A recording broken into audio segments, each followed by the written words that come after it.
Good afternoon to one and all present here. First of all, I would like to accord my heartiest welcome to Honorable Principal Sir, the director of the event, who has been with us for all the 4 days of the event. जैसा कि हम सभी जानते हैं कि जन भागीदारी का आज ये चौथा दिन है और इस पे मैं सबसे पहले अपने प्रिंसिपल सर का अभिवादन और स्वागत करना चाहूँगी और इसके साथ साथ हमारे वाइस प्रिंसिपल अंचल सक्सेना सर, श्री आमोद कुमार झा सर, इन दोनों का भी यहाँ पर मैं तहे दिल से शुक्रिया और यहाँ पर उनका अभिवादन करना चाहूँगी। साथ साथ हमारे ऑफिशिएटिंग एचएम एमडी ओझा सर का भी यहाँ पे बहुत बहुत मैं अभिवादन करती हूँ। जैसा कि आज का हमारा जो दिन है और इसकी जो थीम है वो स्पेशली प्राइमरी टीचर से है। सभी को पता होगा आज हम यहाँ पर एफएलएन के ऊपर बात करने जा रहे हैं, तो इसमें वैसे तो हम सभी को इस बारे में पूरी तरह मालूम होना चाहिए, लेकिन जहाँ तक मुझे लगता है कि हमारे प्राइमरी टीचर्स के इसकी बहुत ही ज़्यादा इम्पोर्टेंस है कि आखिर ये एफएलएन क्या है। आज का जो हमारा टॉपिक है introduction to FLN with respect to G20, कि ये क्या एफएलएन क्या है और G20 में इसकी क्या भागीदारी हो सकती है, किस तरह से उसमें ये अपना एक अहम किरदार निभा सकता है। ऐसे तो हमारे पास आज के स्पीकर है अनुपमा त्रिवेदी मैडम, जो कि काफ़ी डिटेल में इसके बारे में हम लोग को बताने वाली हैं। थोड़ा सा मैं इस पर बस प्रकाश डालना चाहूँगी। एफएलएन जो है, जिसका हिंदी में अर्थ है मूलभूत साक्षरता और संख्यात्मकता, यानी इसका जो अर्थ है ability to read, write and perform basic operations with numbers in a prerequisite for all the future schooling life long learning. It is supposed that by the end of grade 3, all the children must be able to know about reading, writing and basic arithmetic. So हमारे साथ यहाँ पर आज हम जानते हैं NEP ने भी इस बात पे बहुत जोर दिया है कि 2025 के अंत तक जितने भी हमारे प्राइमरी टीचर स्कूल्स हैं, वहाँ पे जो बच्चे हैं वो इसमें अपनी निपुणता हासिल कर लें। इस पे पूरी तरीके से प्रकाश डालने के लिए अगर सर आपकी परमिशन हो तो मैं आज के स्पीकर को बुलाना चाहूँ। Okay sir, thank you so much. तो हमारे स्पीकर यहाँ पर आज हैं अनुपमा त्रिवेदी मैडम। मैं उसको यहाँ पर उनको आमंत्रित करना चाहूँगी कि मैम यहाँ पर आएँ और एफएलएन के ऊपर पूरा प्रकाश डालें, साथ साथ G20 में इसकी क्या भागीदारी है, क्या ये अहम रोल निभा सकता है, उस पर प्रकाश डालें। Anupama Trivedi ma'am. Thank you ma'am. Respected Principal Sir, Director of this event, respected Vice Principal Sir of both shifts, Coordinator of this program, technical team, learned teachers, dear parents, students, and all the viewers who are watching this program. A very good afternoon to all of you. Today I have been given this opportunity to give an introduction to FLN with reference to G20. So I would like to explain it with the help of a presentation. Just a moment.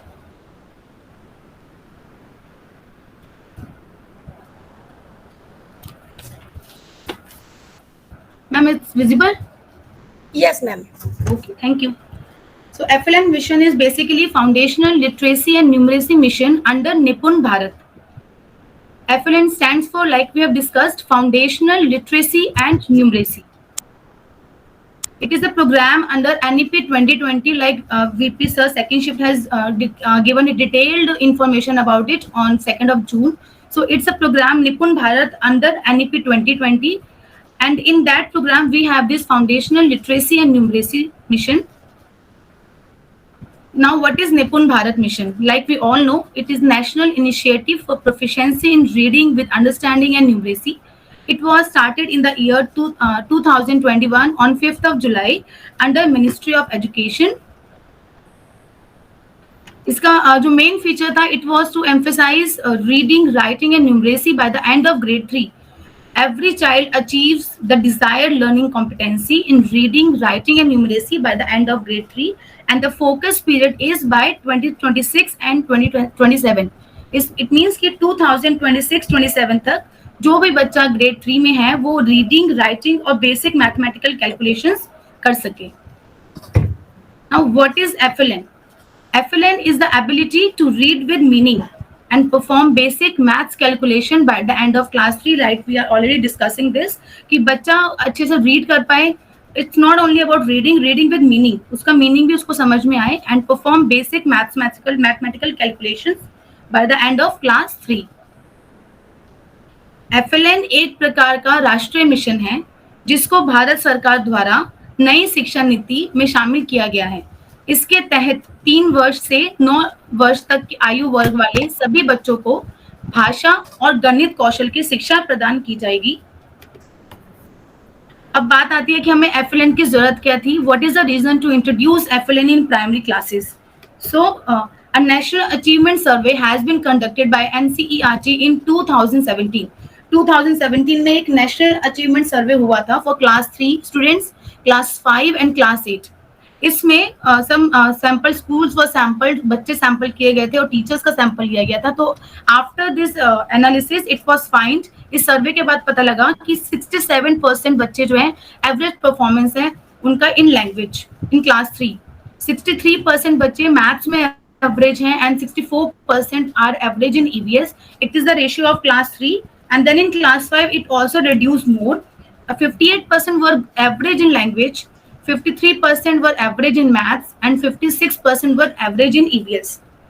So all of these have a great impact, like it lead to lower learning levels. बच्चों का learning level low हो गया, increase drop out rate, बच्चे बड़े होकर पढ़ाई नहीं करना चाहते, they used to go in some other field, वो पढ़ना नहीं चाहते आगे, and they used to drop their education. Inappropriate language and mathematical skills, उनको लैंग्वेज में प्रॉब्लम है, अपनी बात को एक्सप्लेन प्रॉपर्ली नहीं कर पा रहे थे, and they had mathematical skills related problems, कि वो किसी भी तरह के क्वेश्चन को इजीली सॉल्व नहीं कर पा रहे थे, even in daily life also they were not able to solve it. So NEP 2020 augmented student learning outcomes through FLN. So what NEP 2020 said, our highest priority must be to achieve universal foundation literacy and numeracy in primary school and beyond. The rest of the policy will be largely irrelevant. कोई भी policy irrelevant है जब तक एक कोई बच्चा जो है basic learning ना कर पाए, means reading, writing and arithmetic उसको नहीं आता अगर foundational level में, so he cannot go further. So it emphasized on higher order learning, better learning outcomes and foundational skills. तो basically हमारा जो aim है FLN में वो 3 चीजों पे है, high order learning बच्चों की develop हो सके, better learning हो सके और foundational skills उसमें develop हो। Children who fall behind get left behind. अगर बच्चा पीछे होता जा रहा है तो पीछे ही छूट जाता है, वो उतना नहीं कर पाता कि वो आगे सबके साथ कवर अप कर सके। So grade 3 is the inflection point by which children are expected to learn to read, कि बच्चा पढ़ना सीख जाए, so that he can read, they can read to learn after that. अगर वो पढ़ना सीख जाएगा तो वो सीखेगा, सीखने के लिए आगे और पढ़ेगा। If he will not be able to read, then he will not learn in future. Education system aims to achieve foundational literacy and numeracy by 2026 and 27, like we have discussed already, where by grade 3 every child can read with comprehension. Comprehension means he is able to read with its meaning, like I have discussed before also.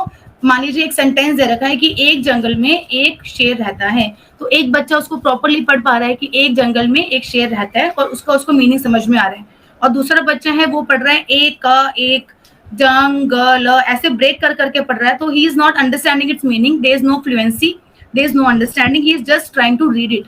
तो reading with comprehension is very important.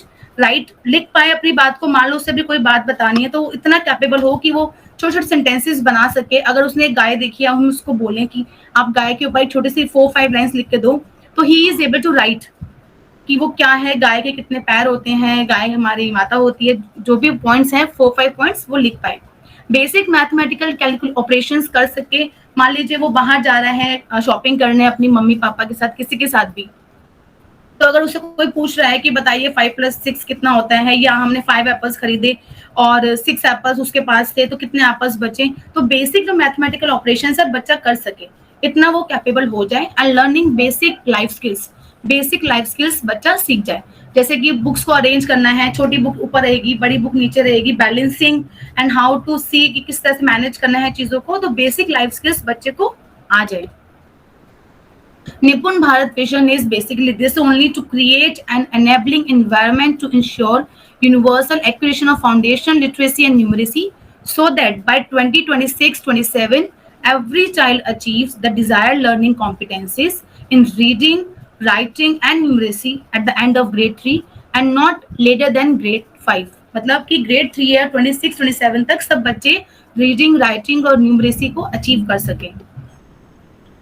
अब बात आती है foundation literacy and numeracy में. We have two things, one is foundation literacy and other is foundational numeracy. We have already discussed it, so let's see once again. Foundational language literacy is oral language development. बच्चा अपनी बात को बोल के explain कर पाए. It's not necessary कि he is speaking in English और in Hindi, it can be in any language. He should be able to speak properly. Decoding, sounds और सिंबल्स को समझ के उसका मीनिंग समझ पाए. रीडिंग फ्लुएंसी, रीडिंग में फ्लुएंसी हो, मतलब उसको ढंग से पढ़ पाए. सेंटेंस को एक का एक ना पढ़ के एक जंगल में एक शेर रहता है, इस तरह से पूरा सेंटेंस वो पढ़ सके. Reading comprehension, like we have discussed already कि मीनिंग समझ में आए. अंडरस्टैंडिंग हो with reading, is understanding is very important. Writing, जो भी वो बोल रहा है अपनी बात को अच्छे से लिख के वो एक्सप्लेन कर सके.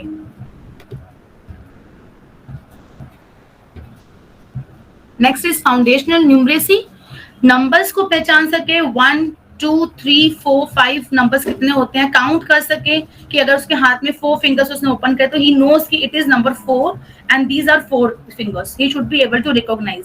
शेप्स एंड स्पेशल्स, क्यूब क्या होता है, स्क्वायर क्या होता है, rectangle, triangle, he should be able to identify it. Measurement, basic measurements वो कर सके कि एक धागा कितना लंबा है या स्केल में कितने सेंटीमीटर्स होते हैं, बेसिक चीजें उसको पता होनी चाहिए. And the last is data handling. Data handling means हमने मान लीजिए उसको एक टेबल दिया कि उस टेबल में हमने बच्चे के कुछ दिए कि बच्चे लंच में कुछ सैंडविच लाए हैं, कुछ ढोकला लाए हैं, कुछ स्वीट्स लाए हैं, तो आपको ये बताना है कि सबसे ज्यादा बच्चा क्या लाया है, सबसे कम बच्चे क्या लाए हैं. इस तरह से वो उसको देख के डेटा हैंडलिंग कर सके, डेटा को अरेंज कर सके, डेटा को सॉल्व कर सके गिवन टेबल के हिसाब से. तो बुनियादी साक्षरता और बुनियादी संख्यात्मकता. तो पहले बुनियादी साक्षरता वह योग्यता है जिसके माध्यम से विद्यार्थी पढ़ने, लिखने, बोलने और व्याख्या करने में अर्थात अर्थ समझने में सक्षम होता है, कि वो समझ सके कि वो पढ़ क्या रहा है, लिख क्या रहा है, बोल क्या रहा है और उसका मीनिंग क्या है. बुनियादी संख्यात्मकता क्या है? बुनियादी संख्यात्मकता वह योग्यता है जिसके माध्यम से विद्यार्थी संख्यात्मकता विधियों और विश्लेषण का प्रयोग करके दिन प्रतिदिन की गणितीय समस्याओं को हल करने में सक्षम होता है. जो भी डेली यूज में हम चीजें यूज करते हैं या फिर हम कहीं मार्केट में जा रहे हैं या घर पे भी, maths is use in every place. कहीं हर जगह मैथ्स का यूज होता है, तो वो बेसिक चीजों में भी मैथ्स को अच्छे से यूज कर सके और डरे ना मैथ्स से, उसको एंजॉय करे और अच्छे से पढ़े. तो बुनियादी शिक्षा का मुख्य केंद्र बच्चे का सर्वांगीण विकास करना है, बच्चे का ओवरऑल डेवलपमेंट हो, उसको किसी भी तरह की झिझक ना हो पढ़ने में, कुछ पूछने में, कुछ बताने में. He should be confident enough. लक्ष्य, learning goals of the mission क्या है? छोटे छोटे टारगेट्स में अचीव करना है हमको. सीधा ग्रेड 3 के बच्चे तक हम नहीं जा सकते, तो therefore there are small visions. Bal Vatika, then we have grade 1, grade 2 and grade 3. कुछ कुछ टारगेट्स हैं हमारे जो कि हमारी क्लासेस में भी लगवाए गए हैं प्रिंसिपल सर के थ्रू. तो हमारे क्लासेस में भी बड़े बड़े पोस्टर्स लगे हुए हैं लर्निंग आउटकम्स के, कि बच्चा ग्रेड 1 में कितना अचीव करेगा, ग्रेड 2 में, by the end of grade 3 he should be able to achieve this much. So इसके बारे में थोड़ा डिटेल में पढ़ लेते हैं टारगेट्स के बारे में. Let's come to first of all Bal Vatika, as से 5 to 6. इसमें बच्चा फर्स्ट से पहले बाल वाटिका में अब आ रहा है, केवी में भी स्टार्ट हो गया है. Oral language, reading and writing, these are few points. Talks to friends and teachers, sings rhymes poems with understanding. Reading में क्या आता है? Looks at the books and attempts reading the story with the help of pictures. Attempt करे books से देख के pictures को पढ़ने का. Begins to point out and recognise some familiar repeated words. कुछ वर्ड्स जो वो डेली देख रहा है, फूड के रैपर्स हो गए, कंटेनर्स हो गया, डस्टबिन हो गया, कुछ वर्ड्स हम डेली देख रहे हैं, उसको वो समझ सके, उसको बोल सके. Recognise letters and corresponding sounds. Read simple words comprising of at least 2 to 3 alphabets के वर्ड्स को वो पढ़ सके. CAN, can, CO, cow, basic छोटे छोटे वर्ड्स को वो पढ़ सके इन 5 to 6 years in Bal Vatika. Writing में क्या आता है हमारे पास? Imitates acts of writing during play, begins to form recognisable letters. Scribble कर सके, पेंट कर सके अपने सेल्फ एक्सप्रेशंस को. Uses a pencils and holds it properly hold कर सके पेंसिल्स को और लेटर्स को रिकॉग्नाइज कर सके, फॉर्म कर सके. Recognise and writes his own first name, अपना नाम लिख सके बच्चा in Bal Vatika. Next comes to class 1, age 6 to 7 years. Oral language में आता है converses with friends and class teacher about her needs and surroundings. talks about print available in the classroom, recites rhymes, poems, songs with actions. Reading में participates during read aloud storytelling session in active way. It can be in any language. It's not necessary कि वो English में ही करे, like I have discussed before also. And answers question answers during and after story session. Acts out familiar stories with props and puppets. Use sounds, symbols to write words with invented spellings. Read small sentences, 4 to 5 simple words के हिसाब से वो छोटे छोटे sentences को frame कर सके. Writing में डेवलप फैमिलियरिटी विद मात्रास इन द वर्ड्स, किस तरह से लिखना है, मात्रा कहाँ लगनी है, थोड़ा बहुत बच्चा सीख सके. Writes, draws and or make things to convey meaning, represent names on his or her worksheet. Greeting messages, draws pictures draw कर सके ऑब्जेक्ट्स की, लाइक किसी भी काउ की बोल दिया या फिर हमने उसको एक डस्टबिन ड्रॉ करने के लिए बोल दिया तो वो ड्रॉ कर सके. It should be done by the end of class 1. 6 to 7 years के बच्चे को इतना आ जाए. Then is class 7 to 8 years. Oral language, converses and talks about the print available in the classroom. Engages in conversations to ask questions and listens to others. Recites songs and poems. Repeats familiar words. जो भी familiar words बार-बार repeat हो रहे हैं वो उसको पढ़ सके और उसको बता सके. Reading, reads and narrates the stories from children literature or textbook. New words बना सके फ्रॉम द गिवन वर्ड्स. कोई भी वर्ड दे रखा है उससे उसको बोले कि न्यू वर्ड्स लेटर्स को यूज करके फ्रेम करो. कैंगरू वर्ड जिसको हम बोलते हैं वो बच्चा कर सके. Reading unknown text of 8 to 10 sentences with simple words with appropriate speed. मतलब प्रॉपर स्पीड में बोले, भागे ना, बहुत ज्यादा स्लो ना हो जाए, प्रॉपर स्पीड में उसको पढ़ सके. राइट्स शॉर्ट और सिंपल सेंटेंसेस करेक्टली अपने सेंटेंसेस को वो पढ़ सके. रिकॉग्नाइज कर सके नेमिंग वर्ड्स को, एक्शन वर्ड्स को और पंक्चुएशन मार्क्स को. कहाँ पे फुल स्टॉप लगना है, कहाँ पे कॉमा लगना है, बेसिक उसको थोड़ा बहुत पता हो.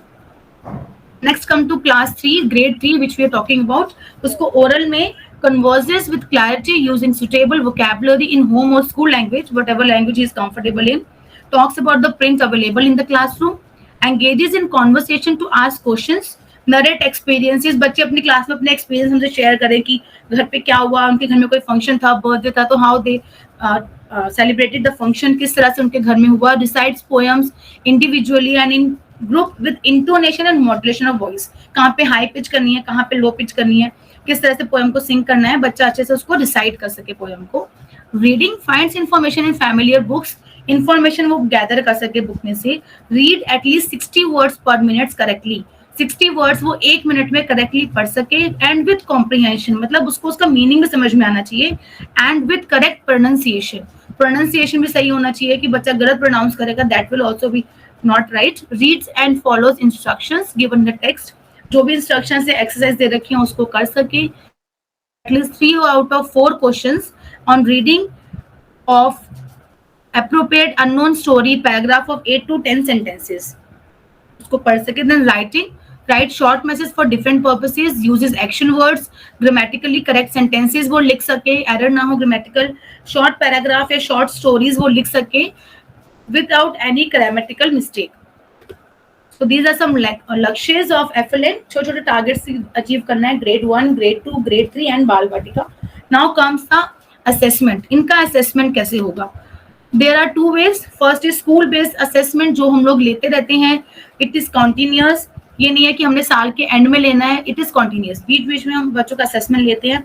It can be through story telling method. It can be ICT based. It can be quiz. It can be anything जो हम लोग रेगुलर लेते हैं. इस तरह से हमें बच्चों का assessment करना है at school level. और जो सेकेंड असेसमेंट हो that is large scale standardise assessment एक होता है जिसमें क्या होता है it is done at state, national और international level that focuses on the system. और वो बताता है कि how the educational health of a nation, state और डिस्ट्रिक्ट इज, कि हमारी हेल्थ, एजुकेशनल हेल्थ कैसी है हमारे नेशन की, हमारे स्टेट की या हमारे डिस्ट्रिक्ट की. हॉलिस्टिक रिपोर्ट कार्ड जो हम लोग बनाते हैं बच्चों की, HPC जो होती है, इट्स इंक्लूड्स एवरीथिंग. उसमें सब कुछ ही होता है. हम बच्चों को हेल्प कैसे कर सकते हैं? Identify the child strengths, needs, interest and preferences. बच्चे का किस चीज में स्ट्रेंथ है, उसकी क्या उसकी नीड्स है, क्या वो चाहता है और क्या उसकी इंटरेस्ट है. मान लीजिए कोई बच्चा स्पोर्ट्स में अच्छा है, कोई बच्चा ड्राइंग में अच्छा है, उसके हिसाब से हम बच्चे को हेल्प आउट करें, पोटेंशिएट करें child performance and help him intervene करके उसको हेल्प करें, कोलैबोरेट करें to solve the issue, an area of concern, जहाँ पर भी उसको प्रॉब्लम है हम उसकी हेल्प कर सकते हैं. सपोज उसको लेटर आइडेंटिफिकेशन प्रॉब्लम है तो हम उसको हेल्प आउट करें कि व्हाट आर डिफरेंट लेटर्स, उसको through the help of videos, flash cards हम लोग यूज कर सकते हैं. Contribute too early identification of learning gaps. Learning gaps मतलब जहाँ पे बच्चा वो चीज समझ नहीं पा रहा है, जितनी जल्दी हम उसकी प्रॉब्लम को आइडेंटिफाई कर सकेंगे, उसकी लर्निंग डिफिकल्टी को आइडेंटिफाई कर सकेंगे, उतनी ही जल्दी हम उसको सॉल्व कर सकेंगे. अगर हमें मान लीजिए बच्चा 3rd क्लास में आ गया, हमें उसको बेसिक नहीं पता कि उसको रीडिंग राइटिंग नहीं आती है और क्लास 1 से वो चीज नहीं देखी गई है, तो क्लास 3 में आके बच्चे से वो सिर्फ अचीव कर पाना या हमसे वो एक्सपेक्ट करें तो इट्स वेरी डिफिकल्ट. अगर बहुत ही अर्ली एज में हम उसको अर्ली आइडेंटिफिकेशन कर ले उस प्रॉब्लम को, तो हम सॉल्व करके and it can help us further कि वो बच्चा अच्छे से हमारे जो गोल्स हैं उसको वो अचीव कर पाएगा.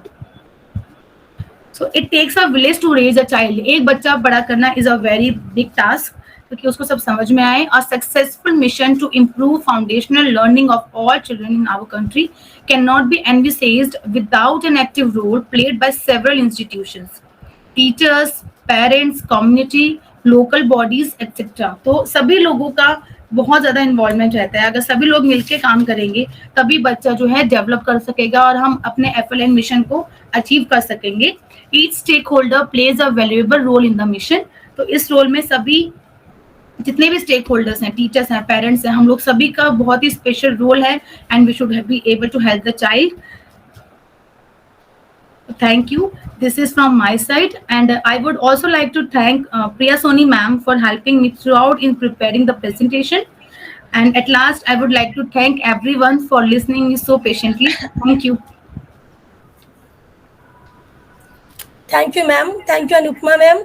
बहुत ही डिटेल में और बहुत ही सिंपल शब्दों में आपने यहाँ पर FLN के बारे में प्रकाश डाला. निपुण भारत का मिशन क्या है और क्या जरूरत पड़ी थी कि भारत इसको FLN को हमको इंक्लूड करना पड़ा, इसके लर्निंग ऑब्जेक्ट्स क्या है और कैसे रोजमर्रा की जिंदगी में हम FLN का इस्तेमाल कर सकते हैं और लर्निंग गोल्स क्या और साथ साथ इसका असेसमेंट कैसे करना है. इन सब के बारे में आपने बहुत ही शानदार तरीके से यहाँ पे और सिंपल शब्दों में यहाँ पर इसको आपने यहाँ पे बताया, उसके लिए बहुत बहुत धन्यवाद. और जैसा कि हम जानते हैं कि अभी हमारे जो एजुकेशन, ये मिनिस्ट्री ऑफ एजुकेशन के द्वारा एक जो मीटिंग होने वाली है G20 की 4th education working group meeting, which is going to be held at Pune from 19 to 22 of June 2023. और यहाँ पर जो फोकस थीम है, it will be FLN specially in context of blended learning. तो भारत को चूंकि G20 की प्रेसिडेंसी मिली हुई है, तो ये हमारे लिए बहुत ही महत्वपूर्ण एक समय है जब भारत इस विषय को अंतर्राष्ट्रीय स्तर पर रख सकता है. तो मैडम आपने इन सभी चीज़ों को यहाँ पे बताया और मैं उम्मीद करती हूँ सभी लोग इस चीज़ को समझ सके होंगे और हमारी क्या भागीदारी अब हो सकती है, हम इसमें कैसे क्या रोल निभा सकते हैं, उस पर आगे बढ़ेंगे. इसके साथ साथ अब मैं धन्यवाद ज्ञापित करना चाहूँगी सबसे पहले अपने डायरेक्टर साहब का, प्रिंसिपल सर का, जो हमारे लिए एक सोर्स ऑफ मोटिवेशन है. डायरेक्टली इनडायरेक्टली हर तरीके से हम लोग को सर मोटिवेट करते हैं. सर आपका बहुत बहुत धन्यवाद यहाँ पे होने के लिए. और मैं धन्यवाद ज्ञापित करना चाहूँगी vice principal sir Ansha Saxena sir का और अपने आमोद सर का, जो हम लोग को हमेशा बिहाइंड द स्टेज भी प्रमोट करते रहते हैं. हम लोग को हर तरीके से हम लोग को प्रमोट करते हैं. साथ साथ हमारी टेक्निकल टीम, इनका तो हम 15 तारीख तक धन्यवाद अदा ही करते रहेंगे, क्योंकि इनके बिना हम आगे कुछ भी नहीं कर सकते. और कैसे ये डेली की डेली इवेंट को अपलोड कर रहे हैं, डेली हम लोग को उससे रूबरू करा रहे हैं. तो पूरी टेक्निकल टीम, चाहे वो हमारे प्रशांत सर और विजय सर और चंदन सर, सरबत मोइन मैम, इन सभी को मैं धन्यवाद ज्ञापित करना चाहूँगी कि हमारे साथ लगातार बने रहे हैं. और इसके साथ साथ हमारे टीचर्स, पेरेंट्स, बच्चे जो कहीं भी है हो, इस वक्त सब लोग बाहर है इधर उधर, लेकिन सब लोग यहाँ पर जुड़ रहे हैं. तो ये एक तरह से हम सबको एक मोटिवेशन देता है कि सारे लोग जुड़े हुए इसको सीख रहे हैं, समझ रहे हैं. तो अंत में सबको बहुत बहुत धन्यवाद यहाँ जुड़ने के लिए, और कल फिर हम लोग मिलेंगे एक नए एपिसोड के साथ. धन्यवाद. Sir can we leave if you permit us?